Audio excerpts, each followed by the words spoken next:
Bangladesh football ফেডারেশনের অনুরোধে premier football লিগের দলবদল ৩ দিন বাড়িয়েছে ফিফা। ১ জুন শুরু হয়ে এখন দলবদল শেষ হবে ২২ আগস্ট। কিন্তু সময় বাড়লেও শেখ জামাল ধানমন্ডি ক্লাব, শেখ রাসেল ক্রীড়া চক্র এবং চট্টগ্রাম আবাহনীর দল গঠন অনিশ্চিত।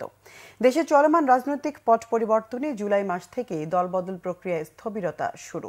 ৫ আগস্ট রাজনৈতিক ক্ষমতা পালাবদলের পর Dhaka Abahani club, Sheikh Jamal Dhanmondi club, Fortis এফসিতে ভাঙচুর হয়েছে। সাথে শেখ রাসেল ক্রীড়া চক্র এবং চট্টগ্রাম আবাহনীও দলবদলের মাঠে নেই।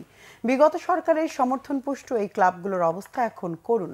ক্লাবের প্রভাবশালী কর্মকর্তারা গা ঢাকা দিয়েছেন।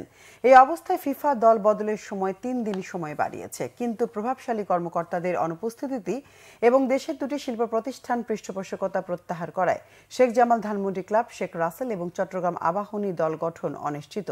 ফুটবল বিশ্বকে একই ক্যালেন্ডারের আওতায় আনতে দলবদল প্রায় একই সময় করার চেষ্টা করছে ফিফা। এর কারণ বিদেশি ফুটবলারদের দলবদলের জটিল প্রক্রিয়া। বিদেশি খেলোয়াড় নিবন্ধনের ক্ষেত্রে ভিন্ন দেশের ক্লাব থেকে অনাপত্তিপত্র প্রয়োজন হয়। সেই আনুষ্ঠানিকতা ফিফার অনুমোদিত সময়ের মধ্যে সম্পূর্ণ করতে হয়। ২২ আগস্টের মধ্যে দেশি বিদেশি খেলোয়াড়দের নাম বাফুফের কাছে জমা দিতে হবে ক্লাবগুলোকে। কিন্তু শেষ ৫ দিনে এই ক্লাবগুলো দলবদল প্রক্রিয়া সম্পূর্ণ করতে পারবে কিনা তাই এখন বড় প্রশ্ন। আর এই ক্লাবগুলো লিগে অংশ না নিলে আকর্ষণ হারাবে ঘরোয়া ফুটবল।